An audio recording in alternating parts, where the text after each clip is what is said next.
guardar el registro de la consulta.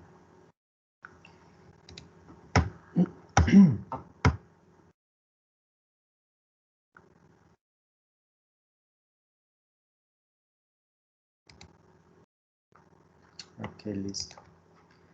Bueno, para hoy tenemos 2 puntos. Primero, hablarles de cómo hacer el análisis narrativo que se les está pidiendo en la tarea, cuáles son las recomendaciones generales para poderlo construir. Y segundo, la atención de dudas propiamente de la tarea número 1 que tienen que entregar esta semana. Entonces, vamos a ver primero este tema del análisis narrativo. Vean, esto que les voy a mostrar a continuación está ya exportado como un PDF, se encuentra dentro del TEC Digital en una carpeta que se llama Documentos Complementarios, en la sección de Documentos.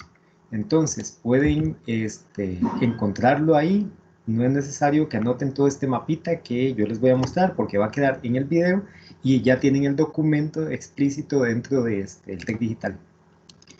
Ok, entonces, vamos a contar esta historia poco a poco. Primero, el análisis narrativo es la parte escrita que lleva todo proceso de análisis, en donde el investigador está contando cuáles son los resultados de la serie de relaciones que encontró entre los datos que recolectó a través de las técnicas.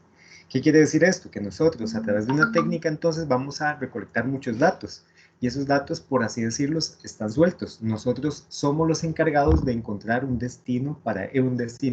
sentido para esos datos. ¿Qué es lo que se hace a través de una discusión? Y esa discusión es la que queda plasmada en el análisis narrativo. Chicos, si necesitan saber algo, es decir, ampliar cualquier cosa de las que esté diciendo, levantan la mano. Yo ya tengo aquí ¿cómo se llama? El Teams abierto en una pantalla a la par para poder ver si tienen alguna consulta. ¿Ok? Sí están viendo el mapita, ¿verdad? En pantalla. Sí, profe. Perfecto. Entonces, vean, paso número 1. Siempre en un proceso de análisis, el paso número 1 es exactamente el mismo, dejar claro el objeto de estudio. ¿Por qué esto es tan importante? Porque ese objeto de estudio es lo que nosotros queremos aclarar, es la pregunta grande que inicia todo un proceso de investigación. Entonces, con cada técnica, nosotros lo primero que tenemos que hacer es tener muy claro qué parte de la pregunta grande de la investigación se va a contestar con la ayuda de la técnica. ¿Ok? Cada una de las técnicas nos da una porción de la respuesta. Entonces, cuando nosotros escogemos una paleta de técnicas para hacer una investigación como parte del proceso metodológico, lo que estamos haciendo es seleccionando porciones de información que nos ayudan a contestar toda la pregunta, ¿verdad? Que corresponde a la investigación completa. Esto, entonces, para dejar claro el objeto de estudio, tienen que revisar bien su redacción, ¿ok? Su redacción debe dejar claro qué es lo que están prometiendo, es decir, qué tipo de datos, qué tipo de información yo voy a obtener a través de la técnica. Cada técnica tiene una función específica, algunas sirven para recolectar datos, otras sirven para procesar datos, otras sirven para analizar, otras sirven para ordenar la información. Entonces, cada una de ellas tiene, por así decirlo, un objeto de estudio propio, una finalidad propia. Pero nosotros lo utilizamos intencionalmente porque estamos intentando obtener un tipo de información específica. Ahí es donde es importante dejar muy claro qué es lo que vamos a obtener al final después de que ya aplique la técnica. Y evitar el estilo de redacción de cumplimiento. ¿Qué es la redacción de cumplimiento? Cuando simplemente escriben casi que cualquier cosa para poner algo, ¿ok?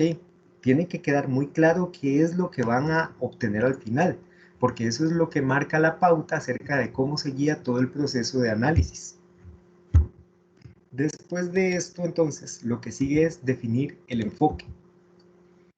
Cuando ya se tiene claro y escrito, declarado cuál es el objeto de estudio, hay que subrayar dentro del objeto de estudio cuál es la clave que dice el enfoque. De manera que si yo voy a analizar datos, el enfoque va a estar justamente en analizar datos. Si yo lo que pretendo con el objeto de estudio de la técnica es aclarar el proceso de uso, entonces ese es el enfoque, ese es el filtro que voy a utilizar en toda la discusión que tiene que ver con el análisis narrativo. ¿Ok? Si yo lo que prometo es aclarar los pasos del proceso de uso y después en el análisis narrativo centro mi atención por completo solo en el usuario, entonces el análisis está hecho con un enfoque que solo ve una de las partes y no lo que está siendo prometido. Por eso es importante que subrayen el enfoque. Frecuentemente cometen el error dentro del análisis narrativo. En mi experiencia pasada, más bien frecuentemente los estudiantes que ya han pasado por ese curso cometieron el error de perder el enfoque del análisis. Cuando ya tenemos el enfoque, bueno, tenemos el objeto de estudio claro, con una redacción clara, tenemos el enfoque claro, lo que sigue es aclarar el producto que se debe obtener, dejar claro qué es lo que vamos a tener en la síntesis al final.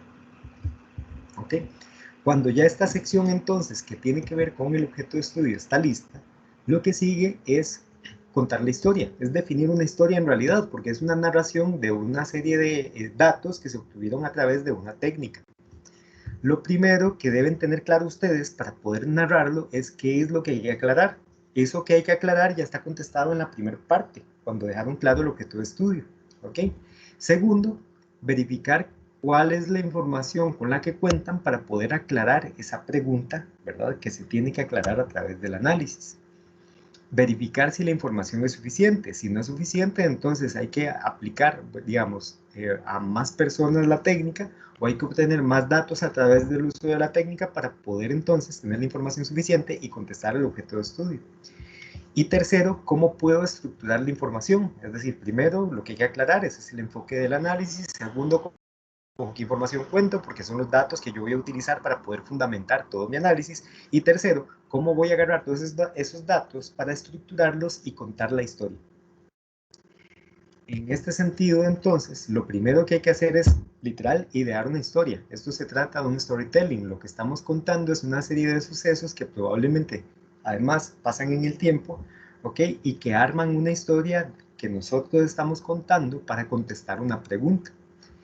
Para idear la historia, entonces, tenemos que definir cuál es el flujo de la información, es decir, qué vamos a contar primero y qué se va a contar después.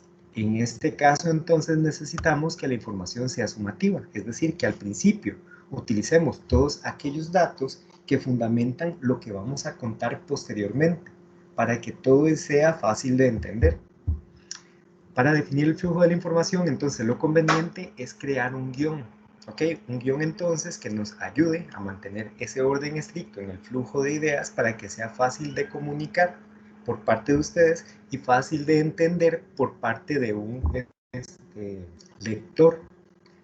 Después, asegurarse de contar con una introducción, un desarrollo y una conclusión, lo cual es propio de cualquier narración. Es decir, tenemos un apartado que es introductorio.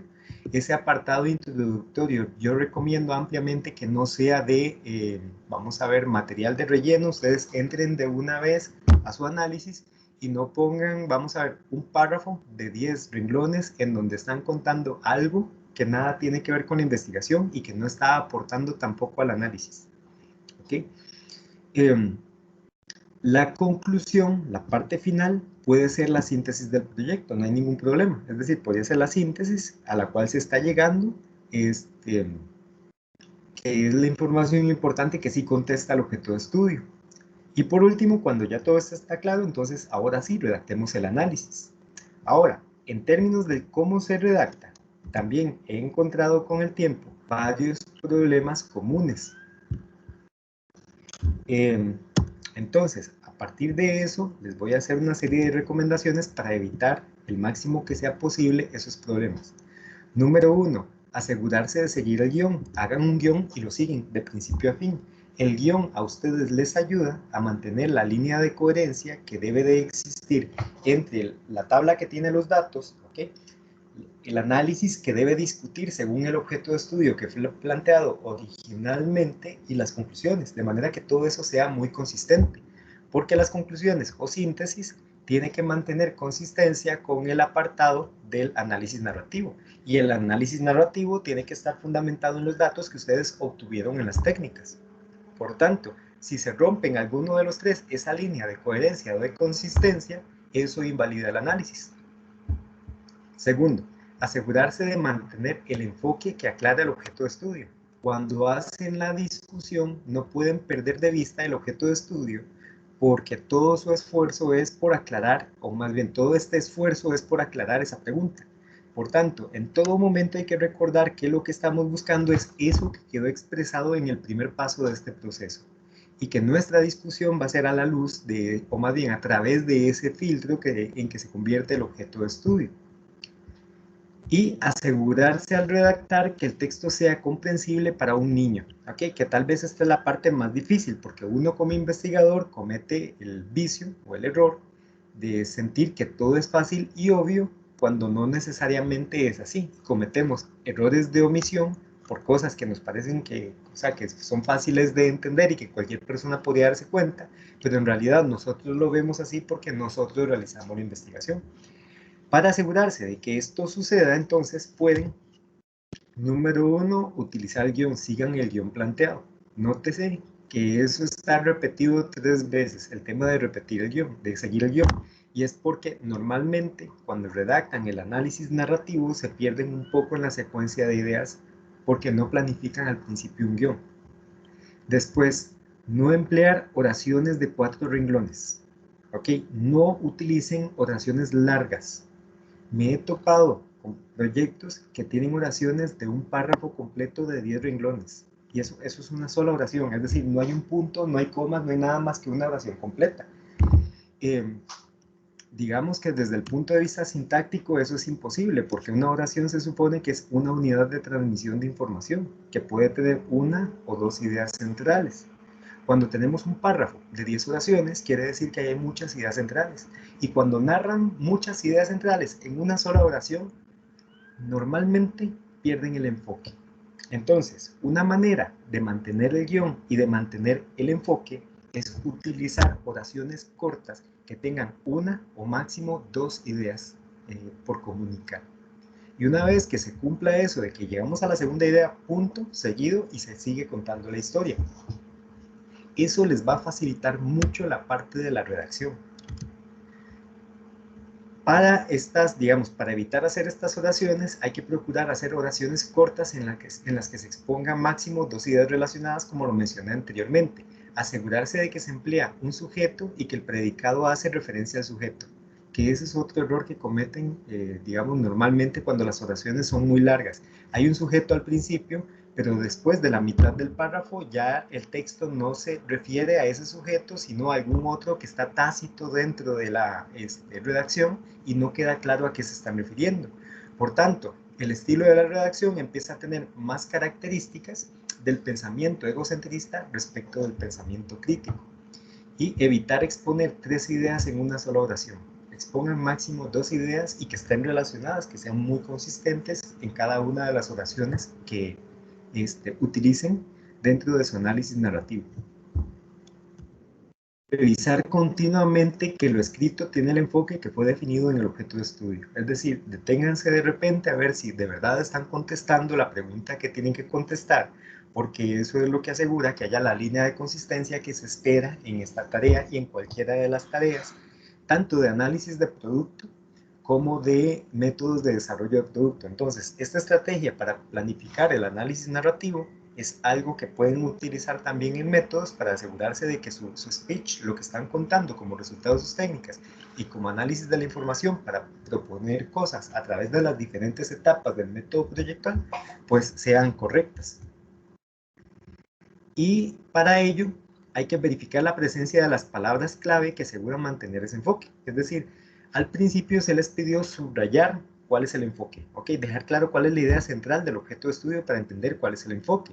Si el enfoque entonces tiene que ver con uso, dentro del análisis narrativo tiene que haber muchas veces palabras como utiliza, manipula, alcanza, no alcanza, se le facilita, se le dificulta, porque todo eso tiene que ver con el uso. Entonces, como verán, dependiendo del objeto de estudio, uno puede notar que hay algunas palabras que tendrían que estar frecuentemente.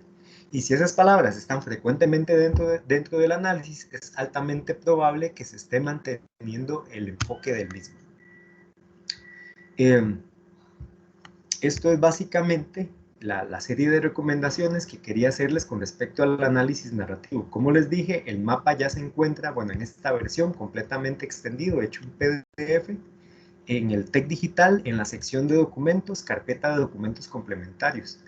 El documentos no se llama así, con este nombre largo que tenemos aquí expuesto. Yo le puse análisis narrativo, por supuesto, para que fuera fácil de ubicar. Y cuentan, por supuesto, después con la grabación de este webinar para que refresquen cualquiera de las cosas que les acabo de comentar. Chicos, ¿preguntas con respecto a esto?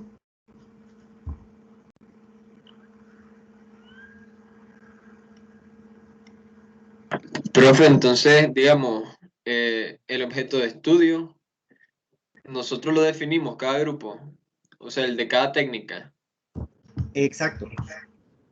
No quiere decir que cada grupo va a tener un objeto de estudio diferente, porque la técnica sirve para algo puntual. La intención de que ustedes lo definan es porque cuando tienen que diseñar una investigación, es decir, cuando ustedes un cliente, por ejemplo, les presenta un problema, pues tienen que definir la ruta metodológica. Y para poderla definir, uno tiene que estar muy claro de para qué sirve cada técnica y qué te puede dar. Entonces, la intención de que ustedes definan el objeto de estudio es precisamente enfrentarlos a eso, a entender que la técnica tiene una utilidad y que esa utilidad básica puede cambiar de enfoque. Es decir, yo podría utilizar el storyboard como técnica para hacer un análisis de uso como lo estoy utilizando en este momento, pero también podría utilizarlo para hacer el análisis de la experiencia de un servicio, ¿ok? De la experiencia relacionada en una serie de productos y servicios. Entonces, como técnica sirve para una cosa, registrar procesos que suceden en el tiempo, pero dependiendo de qué es lo que yo quiero registrar, va a cambiar el enfoque de mi observación, a pesar de que utilice la misma técnica. Por tanto, va a cambiar el objeto de estudio. ¿Comprendes? Sí, sí, sí. Gracias. Con gusto. ¿Alguna otra pregunta, chicos?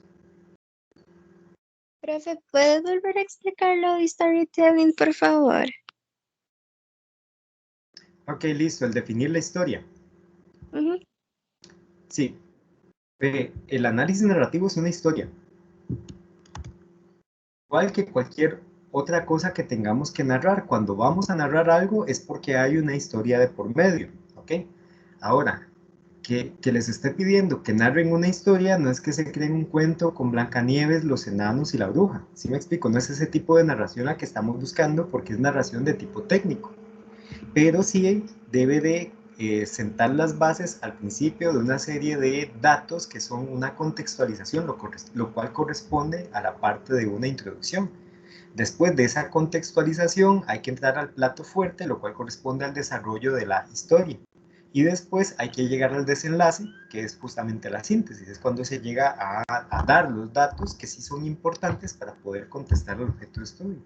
Entonces, la idea es tener primero claro qué es lo que hay que aclarar en el análisis. Si vos no tenés primero claro qué es lo que hay que responder con el análisis, pues la historia no va a ir a ningún lado, se va a convertir en algo como un monólogo de Cantinflas.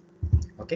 Segundo, ¿con qué información cuento? Si yo ya tengo claro qué es lo que debo aclarar al final, entonces lo que sigue es ver si los datos y la información que ya produje a través del uso de la técnica me alcanzan para contar la historia. ¿Ok? Aquí entonces es verificar con qué información cuento, entender si está completa o si hay muchos huecos que no se puedan llenar con inferencias porque efectivamente es que falta obtener más datos. Y si hacen falta, obtenerlos. Una vez que los obtenga, entonces, y yo ya veo que tengo suficiente información para poder contar la historia de la cual se trata el análisis, lo que sigue es estructurar la historia. Entonces, ¿cómo se estructura?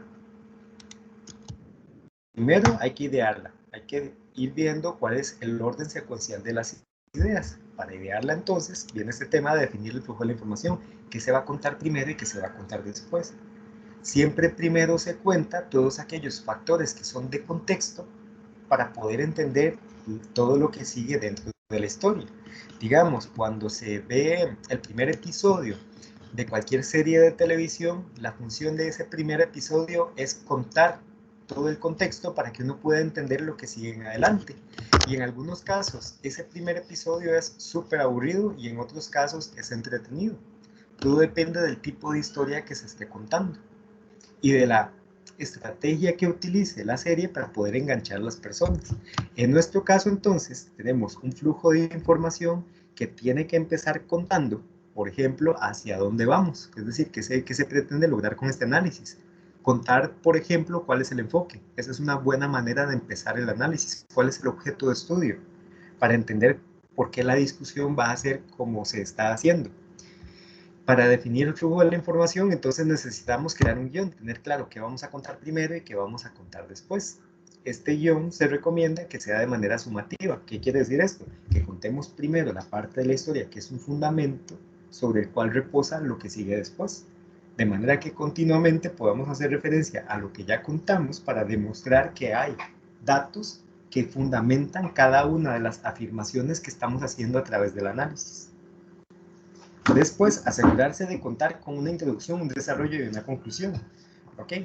¿Qué quiere decir esto? Pues que es un relato. Al tener un relato, entonces deben existir esas tres partes. La introducción, como les decía, siempre presenta la cualidad de ser una contextualización.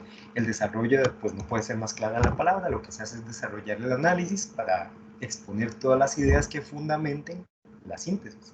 Y la síntesis puede ser la conclusión, que es la respuesta al objeto de estudio. Y una vez que esta parte está clara, ¿ok? Que ya tenemos la historia ideal, tenemos definido claramente el flujo de la información, tenemos las tres secciones, ya sabemos qué información va en la introducción, qué información va a ser parte del desarrollo y cómo se va a concluir. Ahora sí nos mandamos valientes a redactar el análisis. ¿Te queda un poquito más claro? Sí, profe, clarísimo, gracias. Con mucho gusto. ¿Alguna otra pregunta, chicos, con respecto a esto? ¿No? Profe, entonces, para quedar un poco más claros, en el análisis narrativo, la técnica sería como contar la historia, digamos, la introducción, el desarrollo y lo que nosotros concluimos de la técnica que aplicamos para sacar toda la información y todo esto, ¿verdad? Y luego, en la síntesis de la Sí. técnica es como un resumen de todos los puntos. Algo así, digamos. No, no es un resumen. No es un resumen. Vamos a ver. Un resumen siempre es una síntesis. Una síntesis no siempre es un resumen. Ok, un resumen siempre es una síntesis porque es un extracto reducido de los datos, del montón de datos, ¿verdad?, que hay en un relato X. Ok. En el caso de la síntesis hay una particularidad que la hace diferente a un resumen. Y es que la síntesis solo da datos que responden al objeto de estudio. ¿Sí me explico? Yo podría hacer un resumen en donde cuente cosas que no contestan necesariamente al objeto de estudio y sigue siendo un resumen. En el caso de la síntesis, todo lo que yo ponga ahí es información útil para poder responder al objeto de estudio. ¿Sí me comprende de la diferencia? Sí, sí, profe, que igual me imagino que sí van a estar prácticamente los mismos datos, lo que usted decía, porque tanto lo que tengamos en la análisis narrativo como lo que está en la síntesis van a ser los datos que están respondiendo al objeto de estudio. Exactamente, exactamente. Entonces, en la síntesis vas a tener nada más que las ideas centrales que contestan el objeto de estudio que están discutidas en todo el análisis. Porque en el análisis van a haber muchas más ideas que no contestan el objeto de estudio y que tienen la función de servir de soporte para poder fundamentar lo que sí lo contesta. Porque si uno se dedica solo a buscar lo que sí lo contesta, va perdiendo la fundamentación del por qué lo contesta. ¿Sí me explico? Entonces, el proceso de análisis se supone que sea un proceso en el cual se está aumentando la cantidad de información para después, en el proceso de síntesis, disminuirla al mínimo necesario útil para contestar al objeto de estudio. Y eso es propiedad de cualquier proceso de análisis. Siempre pasa en todos los casos, en todas las disciplinas.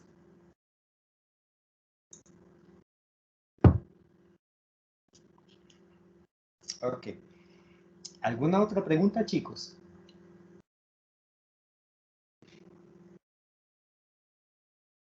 ¿No? Profe, en el caso de que nosotros es que estaba viendo el ejemplo de Mr. Músculo, ¿verdad? Y ellos utilizaron entrevistas para obtener información. Sí, es correcto. Entonces, si nosotros utilizamos igual, digamos, un método parecido, ya sea por Google Forms o algo así, igual tenemos que hacer como una recapitulación de esa información, ¿verdad? Es correcto, porque esa es la que estaba dándoles datos para poder crear sus mapas de empatía. o para poder fundamentar el storyboard, depende de para qué utilizaron la entrevista. ¿Y eso lo ponemos en anexos o lo podemos poner así como directamente como en el desarrollo del trabajo? En el desarrollo del trabajo, si no me equivoco, hay una sección donde se les pide incluir los datos obtenidos con la técnica, ¿cierto? Cierto, cierto. Ok, Entonces va en esa sección. está bien, profe, gracias. Con mucho gusto. Profe, ¿y Sí, se podría aplicar más de una técnica, como decir, en un cuestionario y a la vez también la técnica de observación? exactamente. Eso es lo normal, digamos. Lo común es que nunca se utiliza una única técnica de recolección de datos, sino que se utilizan varias para poder triangular los resultados. ¿Ok? Ok, igual se pondrían en el espacio donde dice, bueno, donde hay que especificar los datos recolectados. Exactamente. Ahora, Ok. bien, aquí tenemos que hacer una diferenciación. Recuerden que esto de lo que me están hablando son los datos que sirven para crear los mapas de empatía. ¿Ok? Después, el análisis que tenemos que hacer es de los resultados de los mapas de empatía. Ujú. ¿Les queda claro o los estoy confundiendo? Sí, claro, profe. Y otra consulta. Ah, Lo que son digamos, el método de observación se hace por medio de videos o algo así.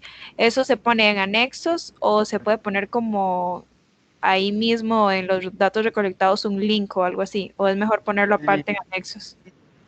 ahí, no, ahí mismo porque son los datos recolectados. Ok, perfecto. Entonces, ahí el link se carga a YouTube, pones el link y para que esté accesible y listo. Ok. Profe, para hacer el mapa de empatía teníamos que incluir como de la plantilla que usted nos dio, como el machote, unos espacios que eran como morados, que tenían líneas que decía, digamos, lugar de procedencia, trabajo, nombre, donde íbamos a poner qué ve, qué siente. ¿Hay que incluir eso o si digamos nosotros lo discutimos en el grupo de WhatsApp, cuáles iban a ser los usuarios? No te entiendo la P. El objetivo de la técnica es llegar a la última plantilla. La última plantilla es la síntesis, digamos, de los resultados por cada usuario. Eso es lo que hay que hacer más bien. Eso es lo que hay que presentar. Es el plato fuerte de la técnica. Eso es Que, lo que no puede faltar. que es donde va un ejemplo como la imagen que es representativa de la persona, del usuario. Exactamente, Carlos. Ah, ok. Esa plantilla final es la síntesis de todo el trabajo anterior. Eso es el mapa de empatía. Todo lo que hay Ok, antes ok. de eso es como el procedimiento, el cómo logramos los datos para poder llenar esa plantilla.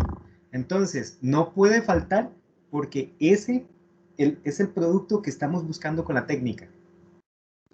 Ah, ok, está bien. Y profe, digamos, nosotros hicimos uso de cuestionario Ajá, y de entre los usuarios que habíamos mencionado antes en la clase, ajá. al nosotros hacer el cuestionario, hay uno de ellos que no pudimos recolectar información. Entonces nosotros podemos combinar información que obtuvimos con información que nosotros podemos como inventar, se puede decir. Sí, es correcto. Vamos a ver. ¿Recuerdan que les dije que les iba a responder si ustedes me preguntaban que qué hacíamos si no teníamos acceso al usuario?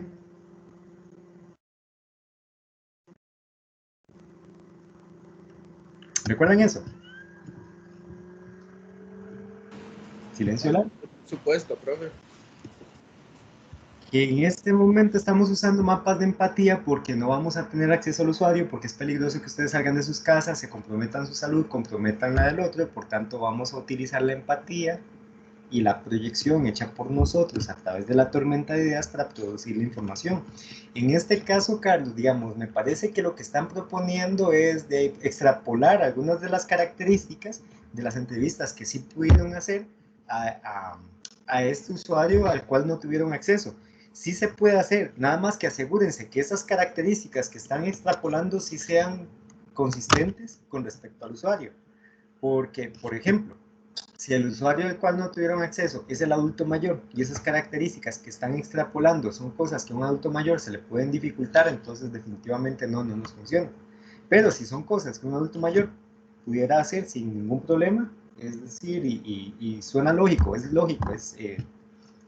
pensable que lo lograría, no hay ningún problema.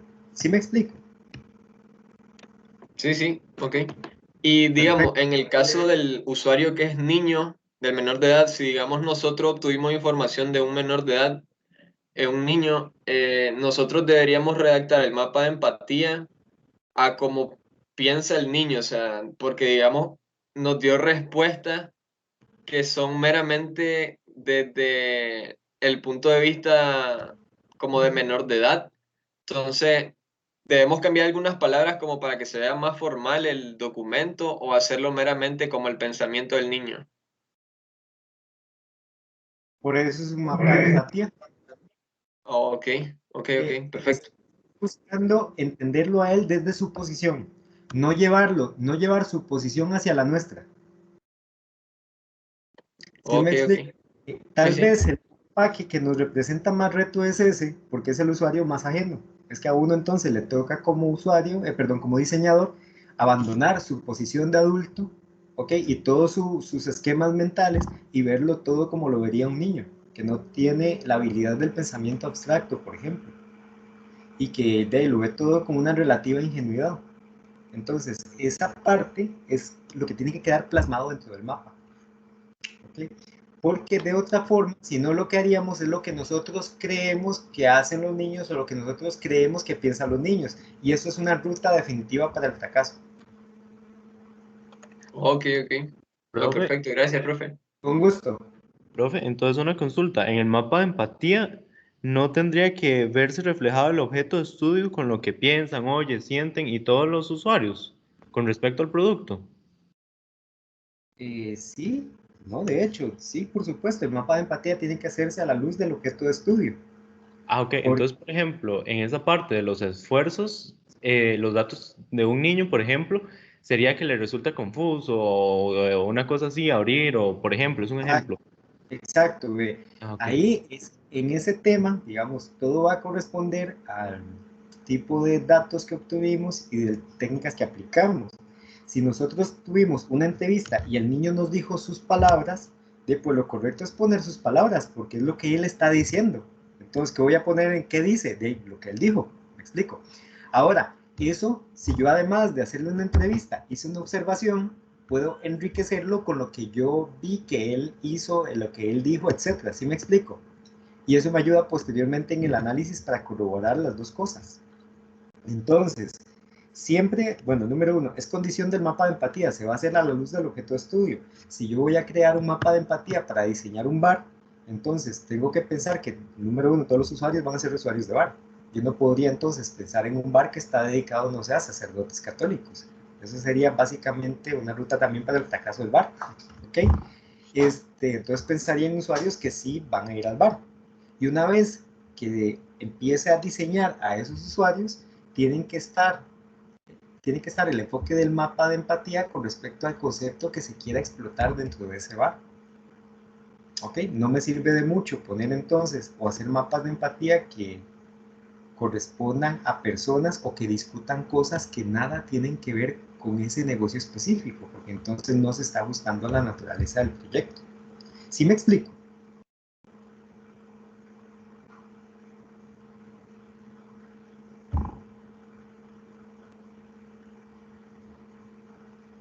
Si me estás hablando en este momento, tenés el micrófono apagado.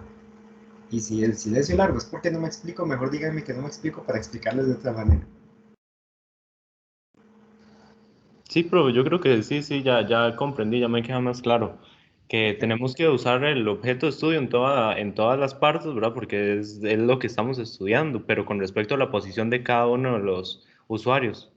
Desde la posición de cada usuario, porque precisamente eso es lo que estamos buscando, conocer el parecer del otro, ¿ok? Y lo que él piensa, para poder enterarme yo como diseñador de cómo piensa diferente cada grupo y cómo satisfacer las necesidades de cada grupo. Profe, entonces, vea, por ejemplo, en eso, ¿Qué dice un niño? Él dice que se le dificulta, por ejemplo, agarrar el jabón porque tiene las manos muy pequeñas y el jabón es muy grande para sus manos. Eso podría ser. Listo, ahora, podría ser si el niño lo dijo. Pocas veces vamos a tener un razonamiento tan detallado del niño. Ah, ok, ok. Si él lo dijo, sí, porque sí puede existir el niño que diga algo como eso, ¿verdad? Pero si no lo dijo, lo que está sucediendo en este momento es que vos me estás contando lo que vos viste y pensás que el niño podía estar pensando. ¿Sí me explico?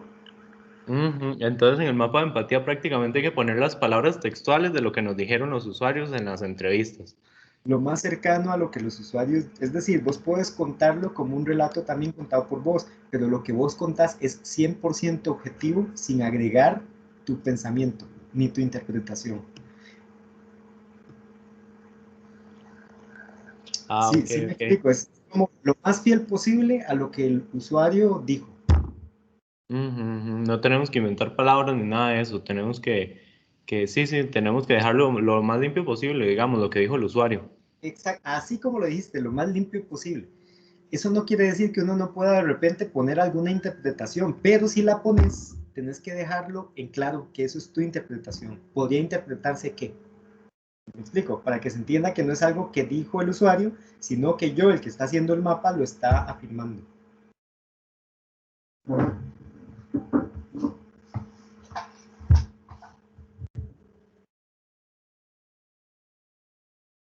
Ok, chicos, ¿alguna otra duda con el tema? Bueno, ya nos desviamos un poco del tema, pero del análisis narrativo.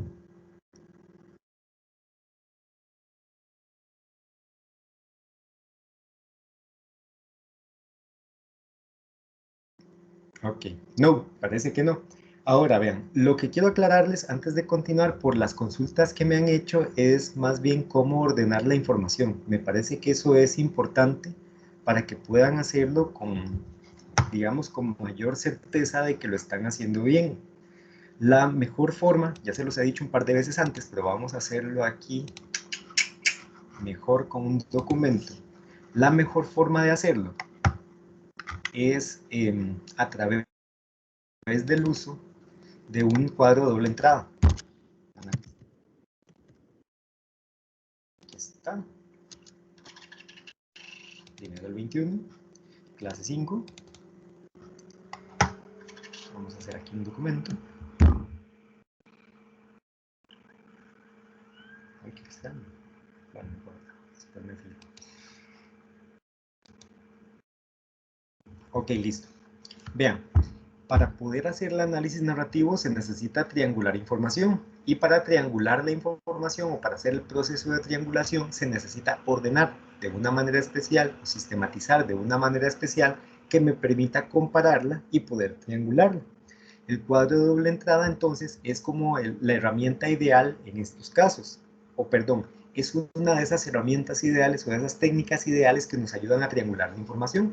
No solo sirve el cuadro de doble entrada, también sirven los mapas mentales, también sirven los mapas conceptuales para hacer la labor de triangulación, también sirve el diagrama de afinidad para hacer este tipo de sistematización que nos ayuda con el proceso de triangulación. ¿Okay? Entonces, lo que necesitamos es una tabla que tenga la cantidad de categorías en la primera columna y la cantidad de sujetos de estudio en la primera fila. Entonces, ¿cuántas categorías tenemos en el mapa de empatía?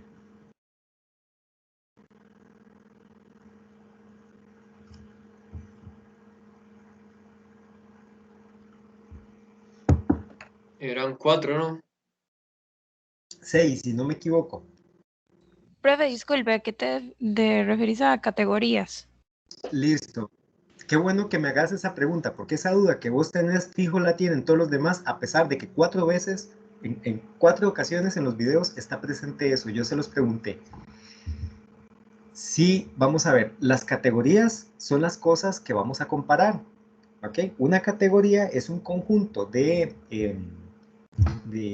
integrantes de unidades que se agrupan porque tienen una similitud y por eso establecen una categoría. Entonces, si tenemos, por ejemplo, un grupo de estudiantes en el salón de clase de universidad, ¿cómo podríamos categorizarlos?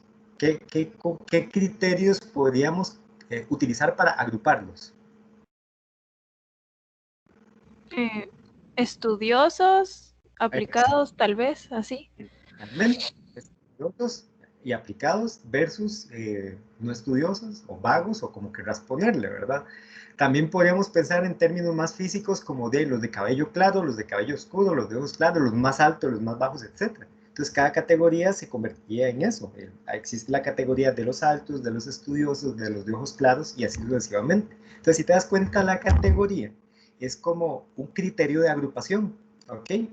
Que te sirve para que todos los datos que están dentro de la categoría sean comparables porque son de la misma clase. ¿Te queda claro el concepto de categoría? Sí, profe. Perfecto. Entonces, en este caso, las categorías, ¿cuáles serían? Por edades. Vamos quietos. El producto, vamos a ver. En este momento les estoy preguntando específicamente por los mapas de empatía. En los mapas de empatía, si tenemos 5 usuarios, ¿cuáles son los datos que son similares para los 5 usuarios? Son las preguntas, ¿no? Que ve, que oye. Exactamente. ¿Qué puedo comparar de los 5 usuarios? Las respuestas de cada una de las preguntas. ¿Qué ve el usuario 1 versus qué ve el usuario 2 versus qué ve el usuario 3? La categoría es la pregunta. ¿Y los sujetos de estudio son? Los usuarios. Los usuarios, exactamente. Entonces, si por ejemplo, en nuestro caso, la plantilla está formada por 6 preguntas, si no me equivoco. ¿Qué ve? ¿Qué ve? ¿Qué oye? ¿Qué piensa y hace? Nos dice y hace, piensa y siente. Y después los esfuerzos y lo que espera obtener. Esas son 6 categorías entonces. Nuestra tabla entonces tendría el número de usuarios que ustedes determinen, que cada grupo de trabajo determine. Supongamos que son 3, entonces tendría 4 columnas por 7 filas. Tabla, 4 columnas por 7 filas. Listo. Entonces, la primera categoría sería que ve. La segunda. Que oye. La tercera. Que piensa y siente. Así sucesivamente de ahí para abajo. Ahora, supongamos que el primer usuario es el niño. ¿Ok? El segundo usuario es el abuelo. Y el tercer usuario es la mamá gallina. Entonces, aquí yo pondría los datos que el niño vio, aquí yo pongo los datos que el abuelo vio y aquí pongo los datos que la mamá gallina vio. Cuando yo voy a construir el análisis, lo que tengo que discutir son las similitudes y las diferencias que hay entre estos 3 datos. ¿Ok? El niño ve tal y tal cosa, lo cual se diferencia del abuelo porque él se fija en tal y tal otra, lo cual tiene consistencia con lo que ve la mamá debido a que la mamá también observa estas cosas. Sin embargo, el abuelo le pone más atención a esta característica que a esta otra que ve la mamá. ¿Comprenden? De esa forma, entonces, al comparar los datos, vamos creando el análisis. Como una recomendación de mi parte, y así va a aparecer cuando les publique ¿cómo se llama? El machote de esta técnica del cuadro de doble entrada. Normalmente yo les solicito que agreguen una columna más al lado derecho, en donde pongan la síntesis por, ¿cómo se llama? Por categoría. Síntesis y resumen por categoría. Y que al final agreguen una fila más para poner la síntesis. Cuando llenamos esta tabla, esta parte de la tabla y esta otra, tenemos material suficiente para poder crear el análisis narrativo. ¿Por qué motivo? Porque en este cuadro tendríamos la discusión de lo que sucede por cada una de las categorías. En este otro tenemos la síntesis de lo que sucede por cada uno de los sujetos. Y con eso ya hay material suficiente para diseñar. Para crear el análisis narrativo. Profe. Ahora, ¿sí? Una consulta. Decime. Usted cuando pone el niño, el abuelo, la mamá gallina, esos son como los usuarios ya finales, ¿verdad? El mapa de empatía. Exactamente. Es que en mi grupo, bueno, hicimos algo así como un cuadro de entrada, pero por nombres, por ejemplo, Doña Rosa y Doña María, que son del grupo de las amas de casa, y fuimos reuniendo esa información a sí mismo. Y Pero está para bien. triangulación estaría bien hacer también otra tabla así como la que usted hizo, para triangulación de datos y hacer una síntesis con los usuarios finales. Suave, vamos a ver. Me estás diciendo que ustedes no usaron la plantilla que yo les di, sino que se pusieron creativos, se crearon una tabla para hacer sus usuarios. ¿Es eso lo que entendí? ¿Es eso lo que está pasando? No, profe, digamos, con los nombres de las personas, antes de hacer como el usuario final. Ajá. Mira, Doña Ve, Rosa, esto y escucha esto y así.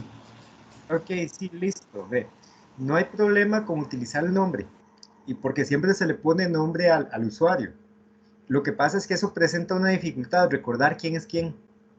Entonces, es más fácil para comunicar los resultados utilizar el arquetipo. Si vos decís el niño, es decir, ve, si tenemos a Joaquín, a Fernando y a Alberto, ok, hay que recordar quién es quién, cuál es el niño, cuál es el abuelo y cuál es el adulto. Pero si vos decís el niño, el abuelo y el adulto, no queda ningún margen de duda de quién estás hablando en ese momento. Entonces, es muy útil utilizar más bien la denominación del arquetipo para la comunicación de resultados más que el nombre de la persona.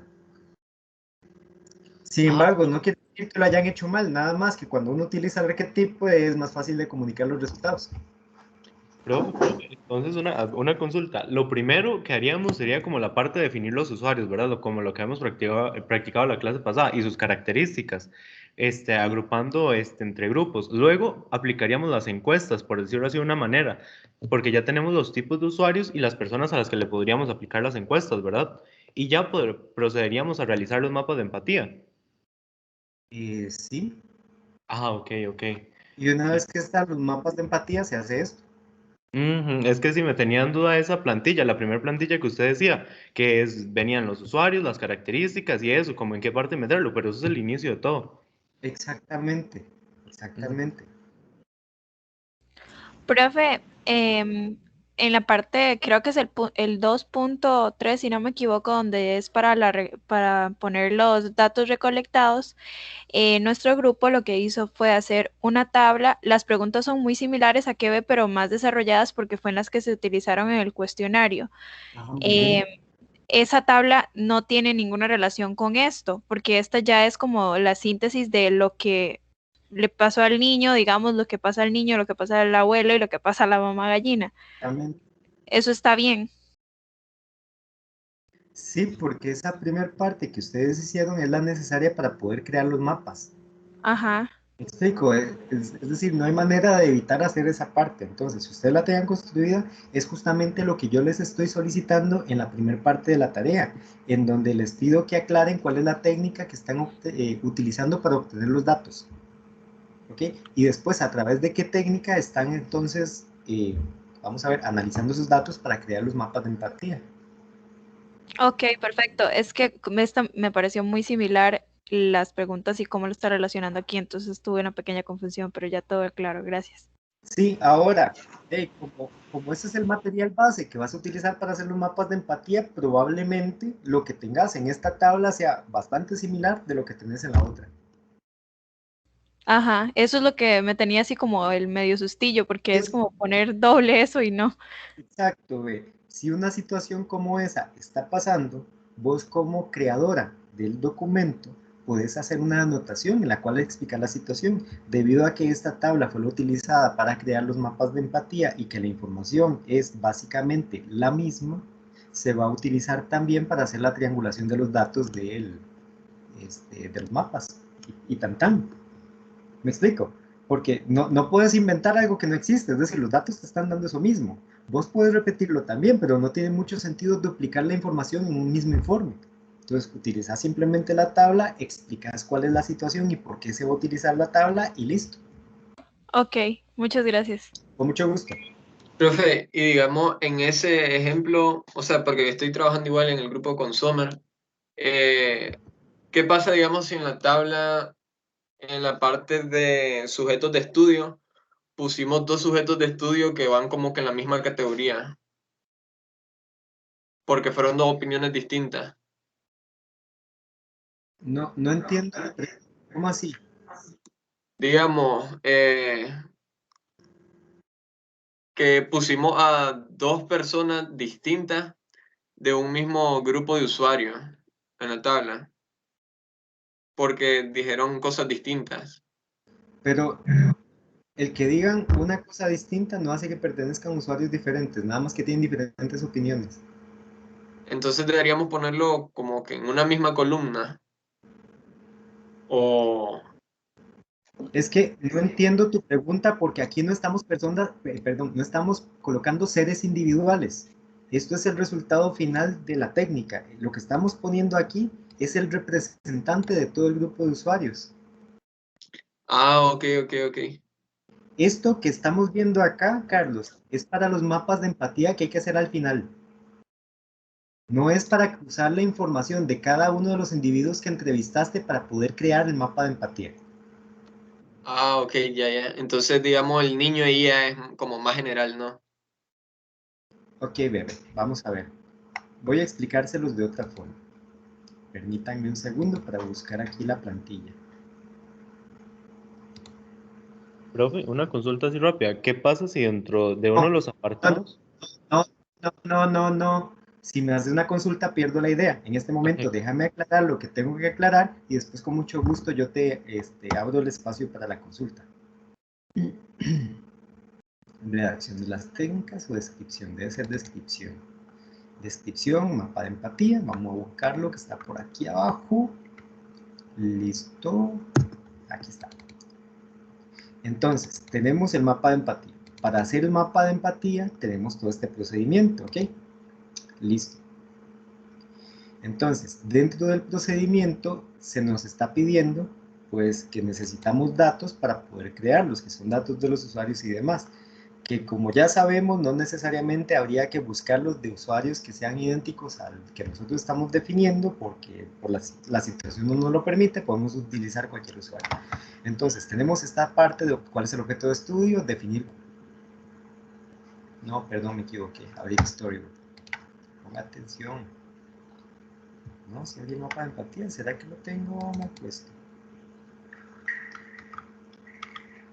No, ahora sí. Listo, chicos, ahora sí. Entonces, aquí tenemos toda esta parte que es el estudio previo, ¿ok? Y aquí el perfil de las personas por usuario. Ustedes podrían entrevistar usuarios para obtener datos y llenar sus mapas de empatía. Esta es la primera parte. Esto que estamos viendo no es para hacer esto, ¿ok? Todo esto lo estamos haciendo para poder definir este perfil, ¿ok? Este perfil es un resumen de todo el grupo de usuarios. Aquí lo que hay es información que comparten muchas personas y nosotros estamos creando a alguien que sea representante de ese grupo de usuarios. Por tanto, al final vamos a tener la misma cantidad de mapas de estas plantillas que de usuarios que hayamos determinado. ¿Estamos claros hasta aquí? Sí, profe. Perfecto. Sí, profe. Okay. Listo, entonces, según el ejemplo que yo les estoy dando con la tabla, tendríamos un mapa como este para el niño, que es todo un grupo de usuarios, ¿ok? Tenemos un segundo mapa para el abuelo, me parece que era, y un tercer mapa para la mamá gallina, ¿ok? Ahora, lo que sigue es crear el análisis de los resultados de los mapas de empatía, porque hasta el momento no hemos hecho eso. Solamente hemos creado los mapas de empatía. Lo que sigue es analizarlos, analizar los resultados. Para analizarlos, entonces utilizamos esta tabla. Aquí entonces pondríamos lo que ve el niño que está registrado en el mapa de empatía final. Aquí entonces iría lo que ve el abuelo que está registrado en su correspondiente mapa de empatía. Y aquí lo que estaría registrado en el campo de que ve del mapa de empatía de la mamá gallina. A partir de esto, yo entonces puedo hacer aquí una síntesis de las similitudes y las diferencias respecto de lo que vio cada uno de ellos. ¿Ok? Y así voy creando el análisis narrativo, que es el que necesitamos para fundamentar esta técnica. ¿Me explico? ¿Queda claro, chicos? Ajá. Sí, Sí, ahora profe. sí, profe. Sí, Gracias. ahora sí, profe. Muchas gracias. Con mucho gusto. Qué bueno que entonces deshicimos ese enredo, porque si se hubieran ido con eso, tenemos una alta probabilidad de fracaso, lo cual no me gustaría nada. Esta es como la estructura para poder hacer el análisis narrativo. Sí, exacto, ve. Más o menos el asunto es así. La triangulación es una técnica, solo que la triangulación normalmente depende de otras técnicas para ordenar los datos. Okay. Esto que tenemos acá, el cuadro de doble entrada, es una técnica para ordenar datos que facilitan el proceso de triangulación. Okay. Sí. La triangulación es lo que yo hago cuando comparo estas tres cosas y establezco aquí una síntesis. Entonces, si se dan cuenta, lo que hace el cuadro es ordenar la información para que sea comparable. Cuando yo procedo a compararla y a emitir un criterio, estoy triangulando datos. Ok, profe, gracias. Profe, entonces esa sería una técnica que utilizaríamos y tenemos que mencionarla ahí, ¿verdad? Que son el cuadro de doble entrada. Exacto. Ok, listo, profe, muchas gracias. Con mucho gusto. Profe, ahora sí te puedo hacer consulta. ¿Sí? Ok, es que digamos, por ejemplo, hay ciertos usuarios que, por ejemplo, uno les puede preguntar de ¿qué ve usted en la utilidad del producto, por ejemplo? Y puede ser que no le respondan a uno con respecto al objeto de estudio, ¿verdad? Entonces esa información resultaría irrelevante en ese apartado, ¿cierto? Exacto. Muchas veces pasa de que la persona no comprende o no tiene claro cuál es el enfoque o contesta desde su experiencia lo que de verdad genuinamente él piensa, pero que a nosotros no nos es útil como investigador. Entonces, si eso no está nutriendo el proceso, simplemente se eliminan esos datos porque no te están aportando, no te están ayudando. Más bien, si eso pasa varias veces, es decir, si un par de personas se desenfocan, eso más bien está indicando que hay una debilidad en el instrumento que se está utilizando para recolectar los datos. Ah, ok.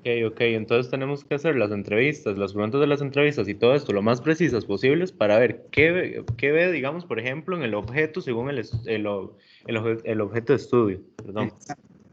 Sí, es, digamos, el plantear las preguntas para una entrevista o el plantear el guión para las preguntas para un cuestionario o el guión para una entrevista siempre es crítico porque es difícil llegar a ese grado de neutralidad. ¿Me explico? De manera que la pregunta no induzca a la persona a una respuesta. Por ejemplo, si la pregunta empieza con el no, ya está induciendo a la respuesta. ¿No piensa usted que tal y tal cosa? ¿Sí me explico? Entonces, esa parte de la redacción hay que tenerle mucho cuidado, igual que cuando uno está entrevistando, hay que tener mucho cuidado a la hora de guiar a la persona en la entrevista, porque el mismo investigador podría estarla induciendo a contestar lo que el investigador quiere escuchar.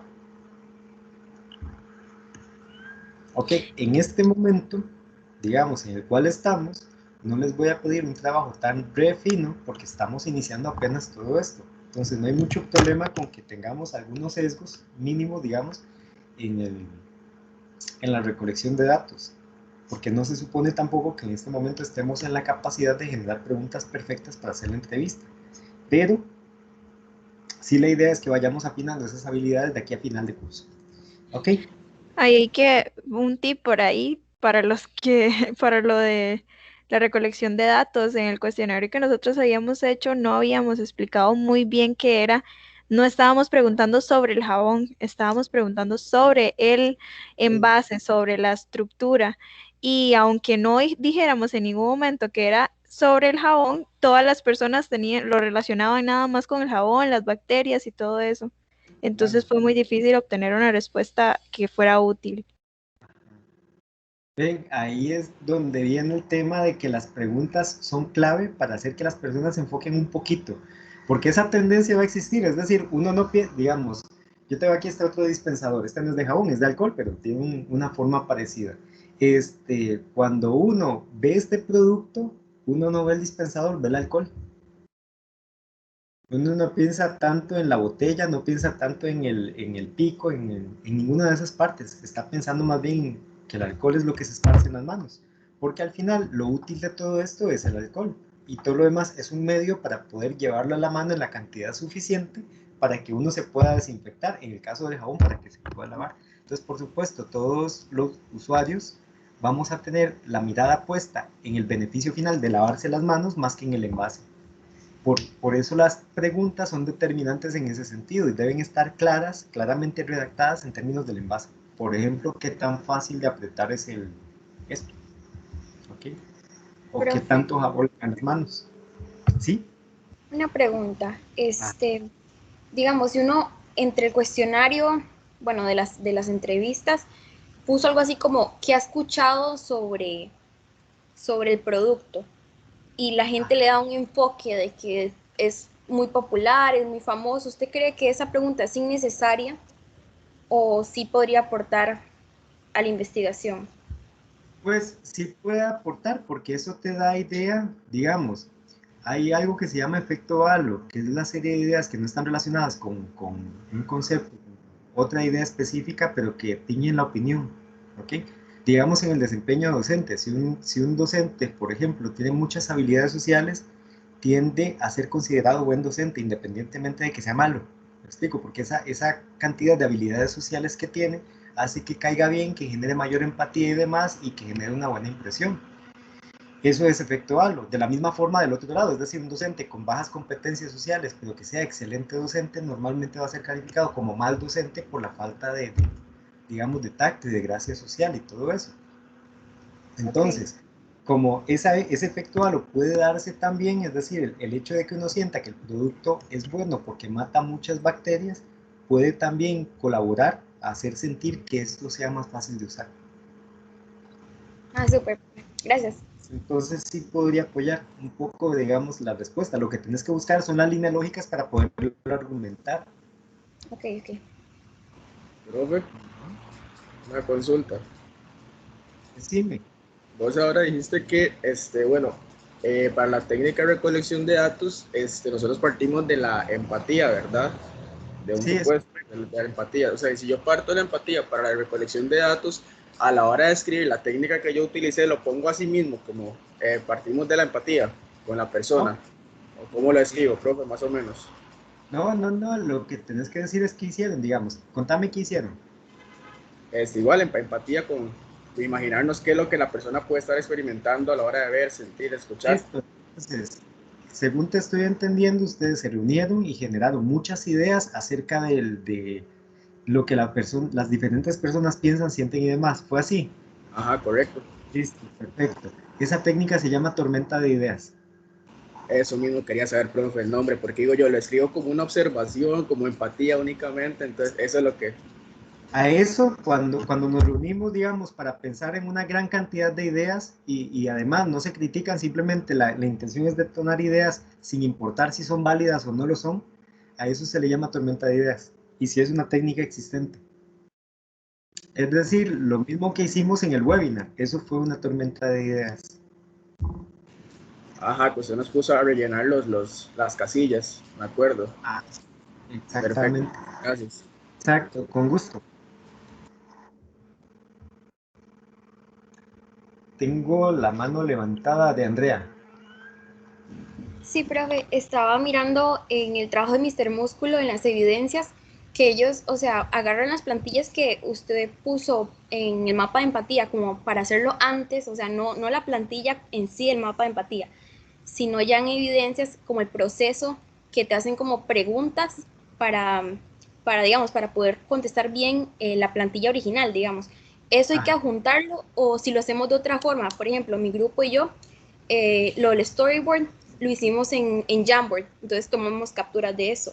sí, exacto, Eh, exacto. Digamos, a mí no me molesta que utilicen otros medios. Es decir, la plantilla está ahí para indicarles cómo es el proceso y cómo se agrupa la información. ¿Ok? Porque eso ayuda mucho en esta parte de analizar los datos previos a la creación de la plantilla para poder tenerlos juntitos, ¿verdad? Y que te ayuden y te faciliten la creación del mapa propiamente.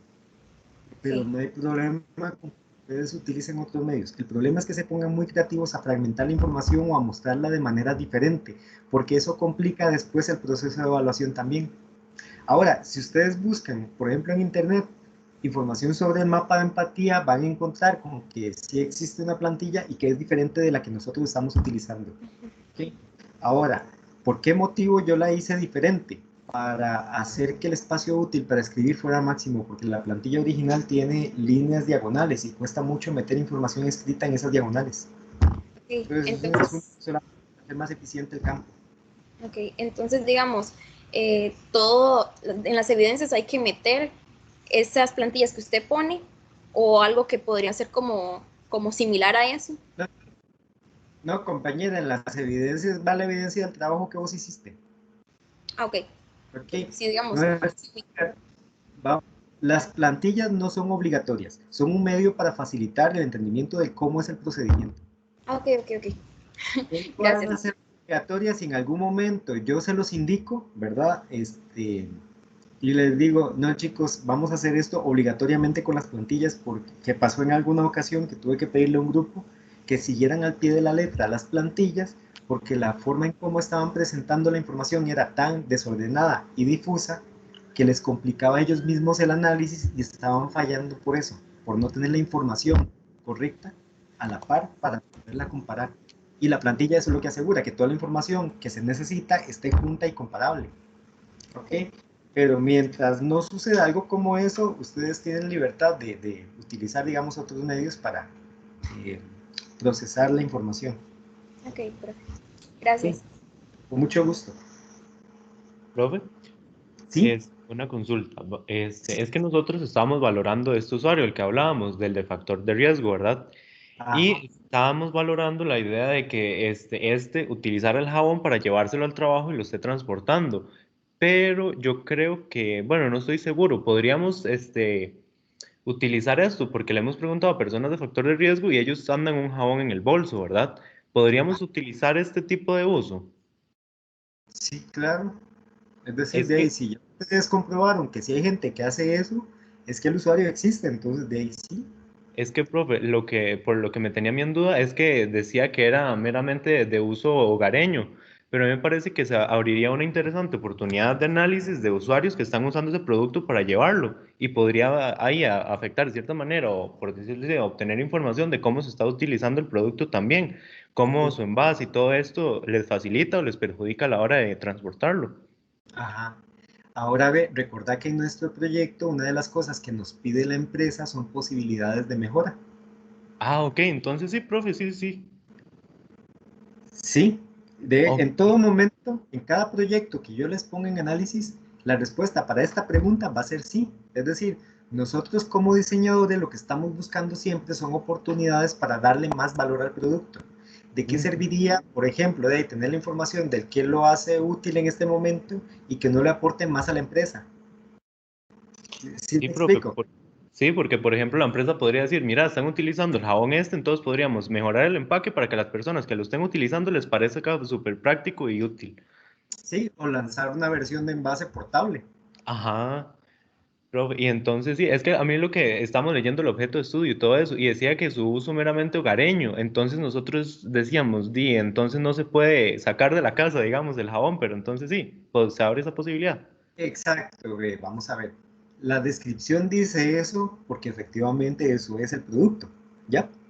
Cuando entonces empezamos a detectar que hay personas que empiezan a sacarlo del ambiente hogareño y lo llevan en el bolso por algún motivo, y hay un cambio entonces en ese sentido del uso del producto, nos está indicando una brecha de necesidad, nos está indicando que hay una necesidad abierta, probablemente por ningún otro tipo de jabón.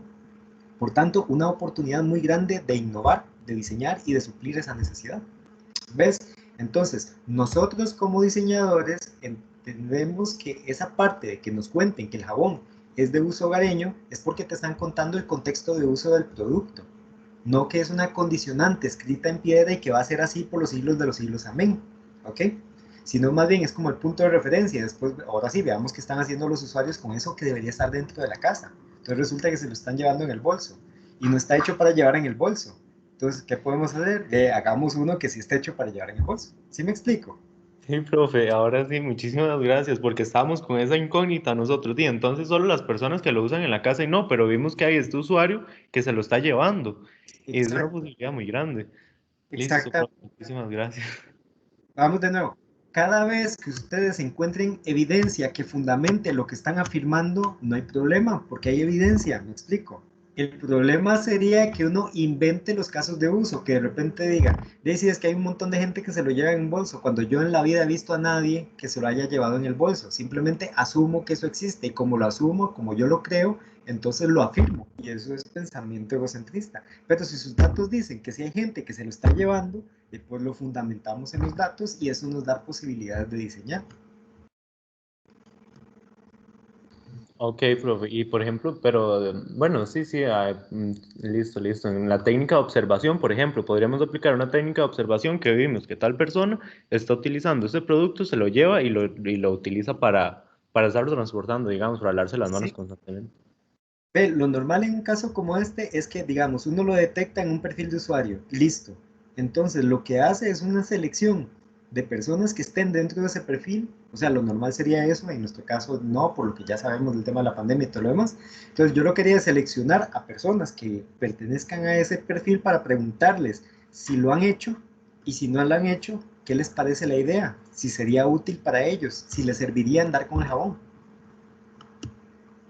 Ah, ok, profe. Y entonces podríamos aplicar varios tipos de entrevistas, digamos, varias entrevistas para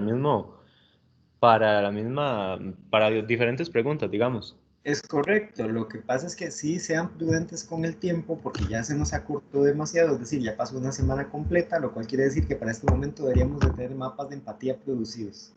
¿Comprenden? Porque son dos técnicas y es una técnica por semana. Entonces, que no se les vaya el tiempo solamente recolectando datos porque hay que resolver la técnica. Ah, ok, listo, profe, muchas gracias. Con gusto. ¿Alguna otra pregunta, chicos, acerca del desarrollo de las técnicas? Profe, yo tengo una pregunta con respecto al storyboard. Perfecto. Yo empecé a dibujar los pasos. Ajá. Y, o sea, habíamos hecho como un desglose de cuáles eran los pasos de un usuario, por ejemplo. Y puede que haya otro usuario que tal vez, o sea, esté en el mismo contexto de la casa, pero Ajá. lo hace de manera diferente. Ajá. Entonces yo lo selecciono como un usuario 2, pero con una variación en un paso, digamos. Listo, lo que pasa es que acuérdate que en el storyboard no hacemos una diferenciación por usuarios, sino por los pasos. Es decir, eso quiere decir que el paso, supongamos que es el paso 2, que el paso 2 tiene dos posibilidades para ser realizado, independientemente de quién lo haga. Ok, es que, digamos, yo vi en el de Mr. Músculo que sí ponían usuario 1, usuario 2, pero decía creo que el usuario 1 había como manipulado grasa y, digamos, porque supongo que serían como procesos diferentes. No recuerdo qué decía del usuario 2 como tal, que era lo que hacía, pero era como un proceso diferente. Entonces, si yo no lo tengo que agrupar así como por usuarios y varía un paso, por ejemplo, el tercer paso que, digamos, agarra la cabecilla y a la hora de presionarla, lo hace con el dedo índice y el del corazón, y otro lo hace solamente con el índice. ¿Qué hago en ese caso? Pues no hay mucha diferencia entre los dos pasos. Ok, entonces, Me explico, ahí no es que haya una diferencia tan trascendente, como que de repente alguien agarre el tarro completo y lo haga en el aire respecto de alguien que lo hace solamente sosteniéndolo en la mesa. Entonces, si la variación no es muy grande y ya uno de los dos pasos puede cubrir al otro, entonces se representa el que tenga más información. ok, el que esté como en su mayoría, la gente sigue más ese patrón, ese es el que voy a registrar. Exactamente. Sí, porque si te das cuenta, digamos, uno de los dos casos cubre a los dos. Ok. ¿Ok? Lo cual no pasa si yo agarro todo el envase y hago esto en el aire respecto de hacer algo como esto, agarrar, ponerlo sobre la mesa y estiparlo con una sola mano. Ahí sí hay una diferencia notable y esos son dos pasos que definitivamente hay que registrarlos por aparte. Pero que ya digamos que uno se ponga tan minucioso como que alguien lo agarró en el aire y lo estipó con este dedo y otra persona lo agarró en el aire y lo estipó con este otro, pues no muestra una gran diferencia. Una diferencia sensible. Entonces lo que se hace es seleccionar de todas esas variaciones la que sea más demostrativa, ¿verdad? La que sea más incluyente con respecto a las posibilidades de variación. Sí, como la más frecuente que pudimos como determinar en la observación. Exacto. Y si hay, digamos, casos que de verdad son muy diferentes, eso sí se hacen por aparte. Ok, es que de las observaciones que hicimos, había una persona, solamente era una persona, que no se apoyaba, o sea, agarraba el dedo índice, bueno, más bien agarraba el jabón con el dedo índice y se servía en el aire, o sea, colocaba la otra mano y se servía el jabón con el dedo índice y no se apoyaba en la superficie como los demás. ¿Tendría Ok. yo que incluir esa o no? Sí, porque eso sí es muy diferente. Y digamos, si ese es el tercer paso, ¿verdad? Y esa persona lo hace diferente a ponerlo en la superficie, yo le pondría, digamos, ese paso a la par o tengo que, como digamos, copiar la misma secuencia 2 veces e incluir ese No, paso nuevo. no. Por ejemplo, digamos, supongamos que esto que tengo en pantalla es el storybook. Voy a borrarle todo esto para que no nos cause ruido. Es el paso, aquí tenemos los dibujos. Y aquí el paso, el número de paso. Y aquí tengo el 1, ¿verdad? Y aquí tengo el 2. Y después aquí tengo el 3. ¿Ok? Y que el 3 tiene dos posibles variaciones. Entonces, ¿qué hago yo? Simplemente fundo estas dos celdas, las combino, y todo esto es el paso 3 que tiene la posibilidad esta de acá, del dibujo este de acá, y la posibilidad de esta otra. Y cada una va a tener abajo su propio análisis porque los pasos son diferentes. Ah, ok, ya ¿Vas entendí. bien? Sí, Sí, no tienes que hacer un storyboard por cada paso diferente, porque si no, imagínate, o sea, este trabajo se vuelve eterno. sí, yo estaba preocupada ya, No, no, pero está no. bien. Y en algunos casos puede resolverse incluso en una sola columna, es decir, algunas veces se necesita expresar algo que sí son diferentes, pero que no requieren, digamos, un dibujo súper detallado. Entonces puede hacerse una diagonal en el espacio de la viñeta para poner un dibujo arriba y el otro debajo de la diagonal, como en Ok, como un cómic, digamos. ok. Está bien, profe. Muchas gracias. Ok, chicos, ahora que le entramos al storyboard, vean, el storyboard también se puede analizar de esta forma, nada más que nuestro cuadro de doble entrada va a quedar un poco más extenso, porque ¿cuáles son las categorías en el storyboard? ¿Qué es lo que estamos buscando ahí? Como las formas de uso, cómo lo usan. Ajá, los pasos de uso. Ahora, para cada paso de uso, ¿qué tenemos que buscar? ¿Qué se les pide que hagan con cada paso de uso? ¿Cuál es la mirada? ¿Qué tenemos que buscar para cada Identificar paso? los puntos de contacto. Sí, listo. ¿Qué más? Muy bien, ¿qué más?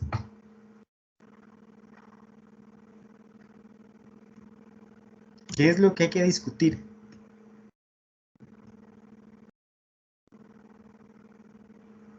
Las variaciones que hay entre sí, ¿no? Como entre usuario y usuario. No, no se les está pidiendo nada que tenga que ver con el usuario dentro del storyboard.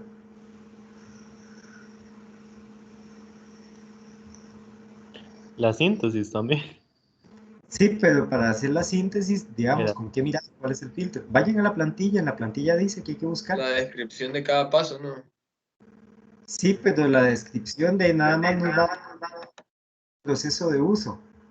Yo necesito hacer un análisis, necesito triangular la información y necesito categorías. La pregunta clave es cuáles serían las categorías.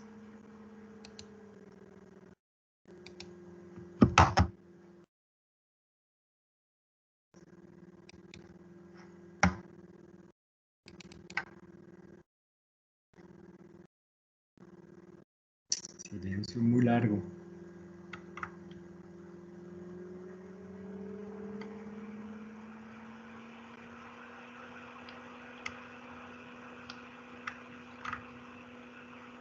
Sería ponerle un nombre a cada paso. Listo. Vamos a ver, ¿qué es lo que podemos ver en cada paso? La dificultad o la facilidad de uso.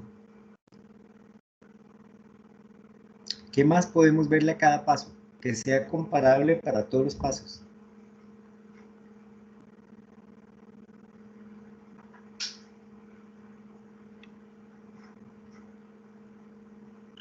Comodidad.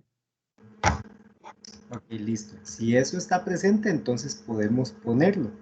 ¿Qué iría aquí entonces? Digamos, vamos a ver cuáles son los sujetos de estudio en el storyboard. ¿Qué es lo que vamos a comparar? Cada uno de los pasos. Listo, perfecto. Entonces, en la parte de arriba de los sujetos va cada uno de los pasos. Y aquí en las categorías, fijo facilidad y dificultad, porque eso es lo que se pretende ver en un storyboard en cada uno de los puntos de contacto, donde hay facilidades y donde hay dificultades. ¿Por qué motivo pondríamos nuestra vista en facilidades y dificultades en este storyboard particular? Por el objeto de estudio que estamos analizando. José Pablo, acabas de pasar el curso de análisis. Ay, profe, ojalá. En este momento acabas de pasar el curso de análisis, exactamente. El objeto de estudio nos dice qué es lo que hay que ver. Y lo que nos está pidiendo la empresa es definir por qué motivo las personas piensan que este objeto es fácil de utilizar. Y también que busquemos información, si es posible, para mejorar el producto. Por tanto, si la palabra clave es facilidad, tendríamos que buscar facilidades y dificultades en primera instancia. Esas son dos categorías que son infaltables en el storyboard, porque estamos viendo el proceso de uso. Y lo que estamos buscando es por qué motivo es fácil el proceso de uso. Ok. ¿Empiezan a entender cuál es la utilidad del objeto de estudio?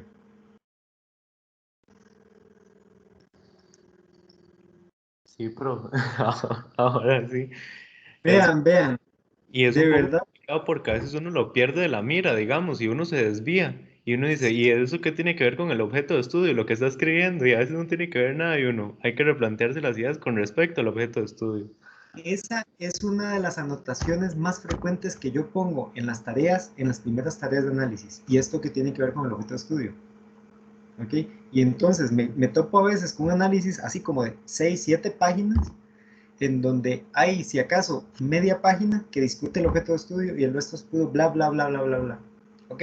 Vean, recomendación. Pónganlo en un post-it así pegadito donde les estorbe en la pantalla de la computadora cuando trabajen en análisis, para que no lo pierdan de vista y recuerden en todo momento que lo que están haciendo es para responder ese objeto de estudio. ¿Ok? En el caso de los mapas de empatía, cuando estamos definiendo usuarios, el objeto de estudio sí hay que pensarlo, sí hay que tenerlo ahí en la mira, porque es el filtro a través del cual nosotros seleccionamos a los usuarios y seleccionamos la información que integra el mapa de empatía. Pero en el storyboard es literal el corazón del storyboard, porque lo que tenemos que buscar es información que me ayude a responder eso. ¿Ok? Entonces, no lo pierdan de vista, porque es importantísimo para poder plantear la respuesta que tiene que obtenerse a través de la técnica. Entonces, una cosa que vamos a tener aquí son facilidades y dificultades.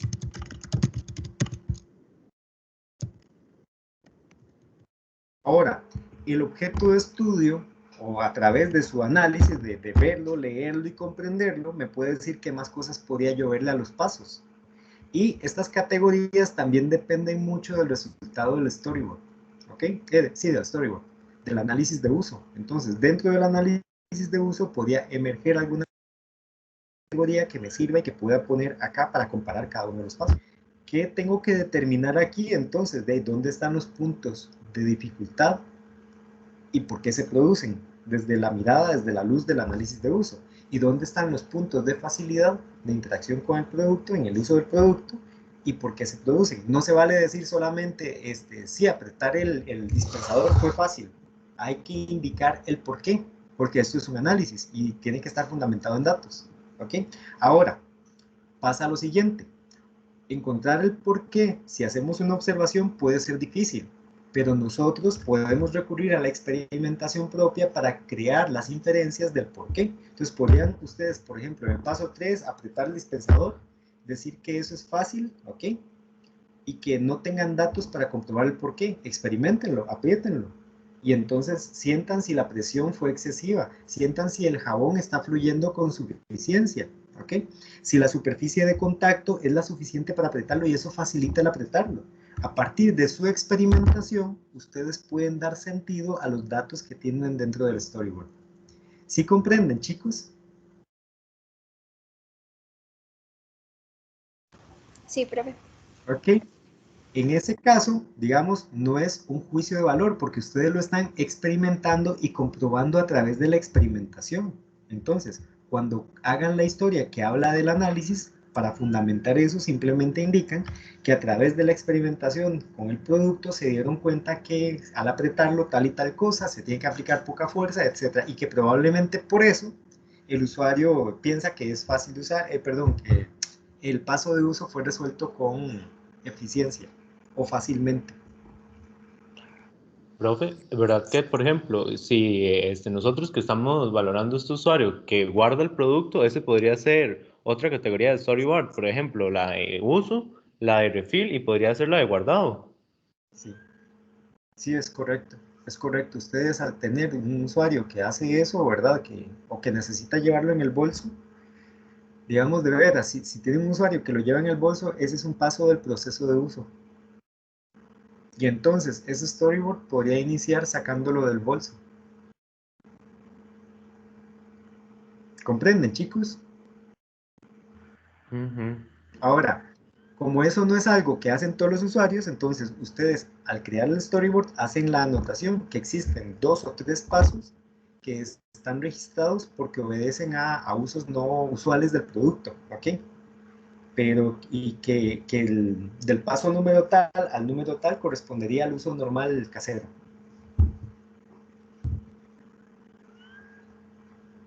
¿Me expliqué en eso, chicos? ¿Sí me entendieron? Sí, profe. Ok.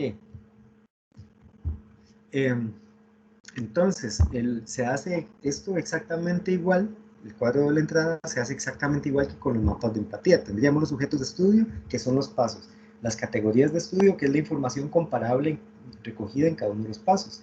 Podríamos hacer un resumen, ¿ok? Y podemos hacer también, un resumen por categoría, un resumen por sujeto, y a partir de ello, entonces, ya tenemos material suficiente para establecer el proceso de análisis. Algo que se me olvidó decirles, cuando vimos el de los mapas de empatía, que tienen más categorías, supongamos que aquí tengo varias categorías más, es que una vez que yo resuelvo esta columna, que es la síntesis, aquí esta otra que hago la síntesis, por supuesto, verifico si existen relaciones aquí adentro, porque podría ser que una facilidad se esté presentando debido a que aquí hay una condición en el ambiente que genera esa facilidad. Entonces uno puede crear ese tipo de enlaces. Eso corresponde a lo normal en el proceso de triangulación. Es decir, uno analiza la información que es comparable, ¿ok? Con respecto a cada categoría, después con respecto a cada sujeto para sacar conclusiones por sujeto, pero también aquí adentro pueden darse relaciones entre categorías. Y esa es la parte que enriquece el proceso de análisis. Entonces, si existen, o sea, búsquenlas y si existen las discuten. Si no existen, entonces simplemente de ahí no se mencionan porque no hay.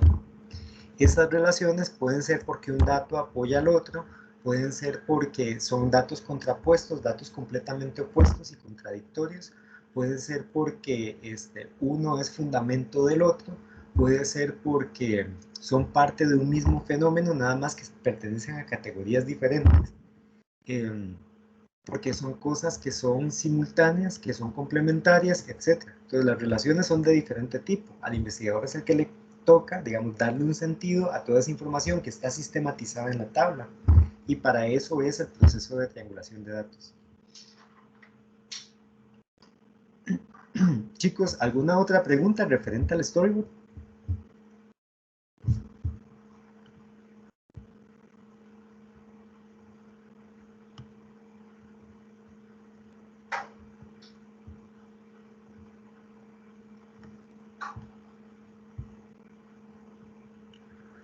Este silencio largo es, vamos a ver, ¿es cansancio o es susto? Susto. Susto. Sí, los dos yo creo. Sí, por dos. Ok, sí, vean. Recomendación de profe. No se detengan, háganlo.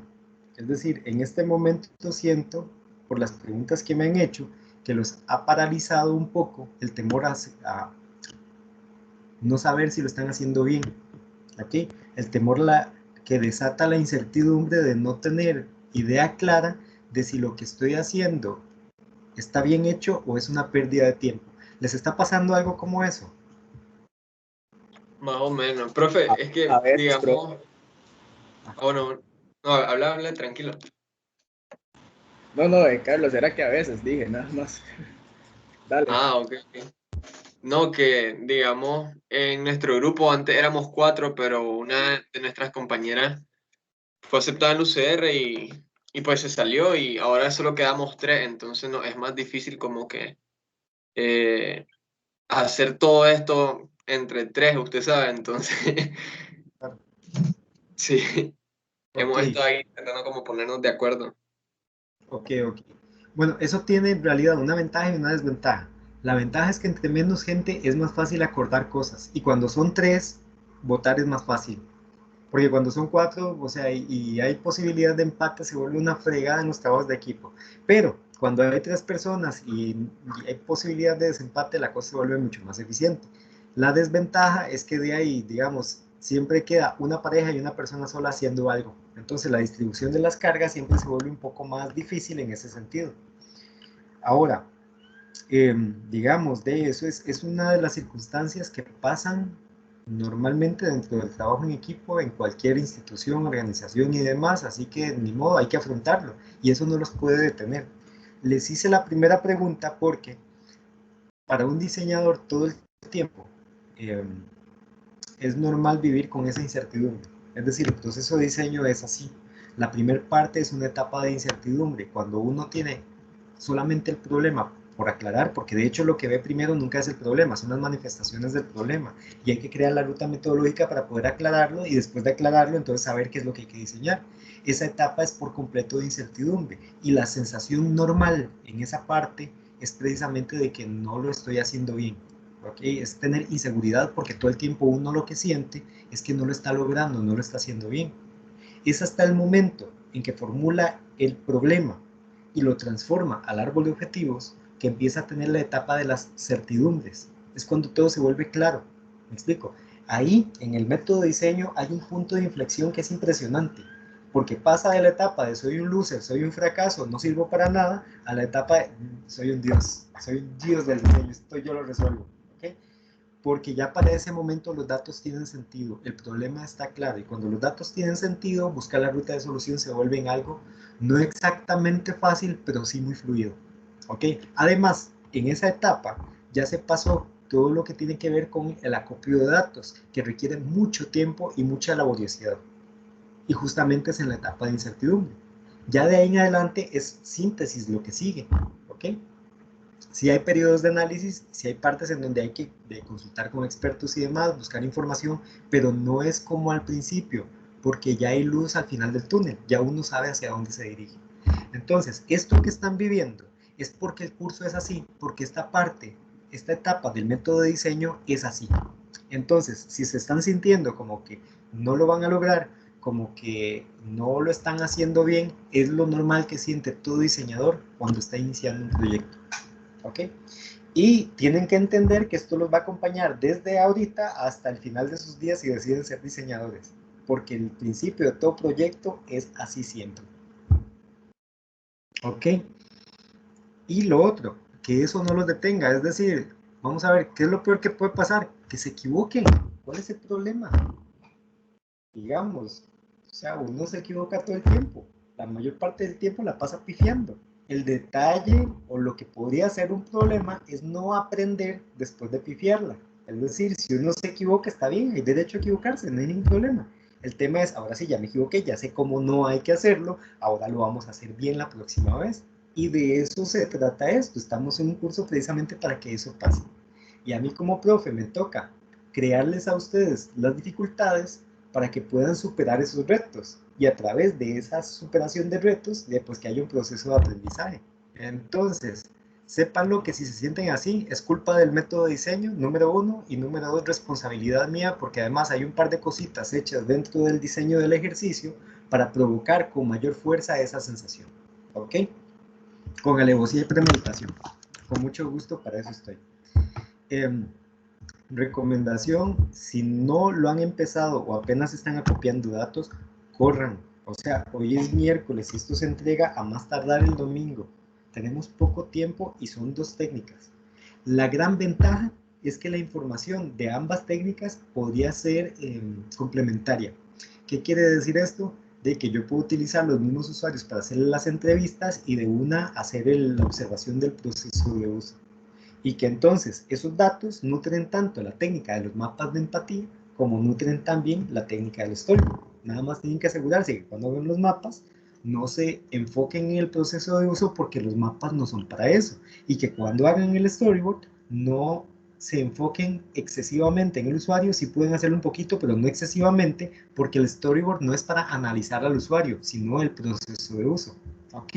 Y que el último trabajo que vamos a hacer, que es el trabajo práctico, ahí sí van a hacer una correlación entre cada usuario y el proceso de uso para saber qué está pasando en cada uno de los pasos del proceso. ¿Entendido, chicos?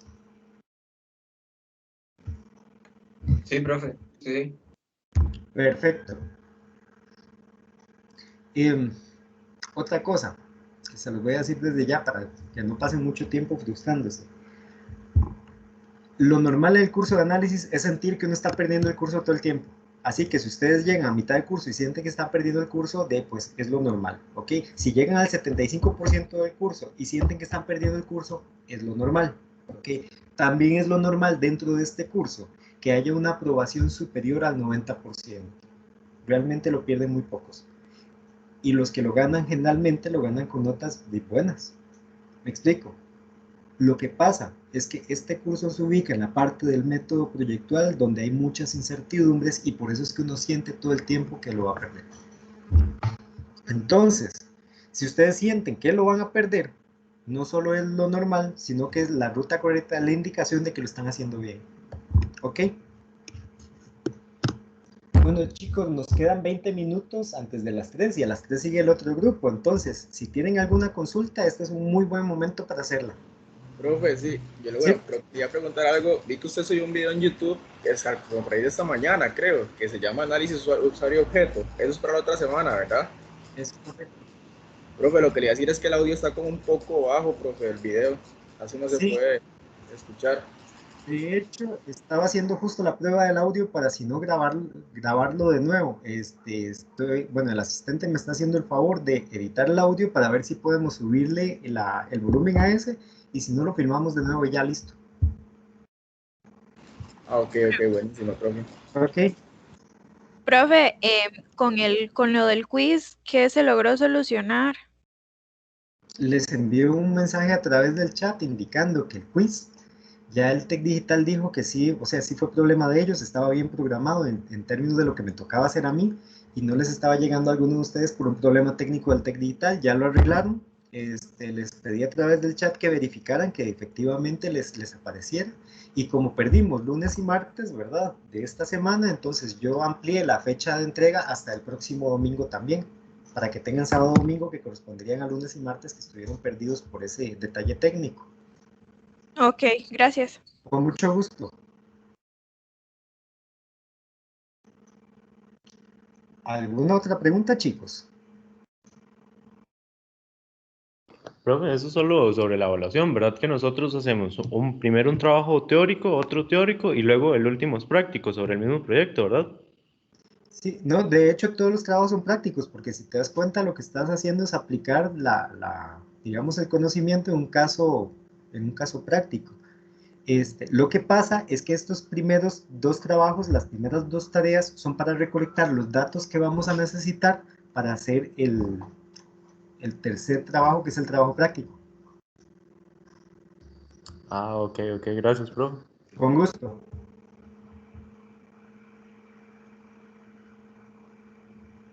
¿Alguna otra duda, chicos?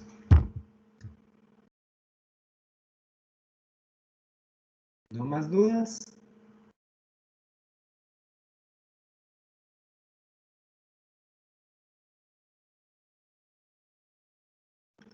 Ok, si no tenemos más dudas, entonces podemos dar término a la sesión del día de hoy.